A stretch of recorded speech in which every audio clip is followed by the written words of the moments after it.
Solcelleland. Nå. Ja. Solcelleland. Nå, jeg skal bede om 7,5. Gider du, Steffen? Kan jeg nok til det? Ja, Tak skal du have. Jeg fandt ud af, at der faktisk var sådan en ubebygget grund herovre af. Jamen, jeg var også på vej derhen. Nå, så. Det ser skide godt ud, det Kommer her. der storm. Den er god. Ja, hvad producerer vi? Vi producerer 12, 20, 22. Hold op, 22. Kun 18 herfra. Jeg producerer faktisk kun 12 selv med det der. Jeg producerer for 19. Ja, det kan jeg godt forstå. Men det er også fordi, jeg er solceller. Ja, solcellerne er så gode nu. Med den der.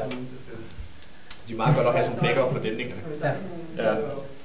Har vi kun én dæmning? Jo, men de to solceller gør faktisk, at solværk er bedre.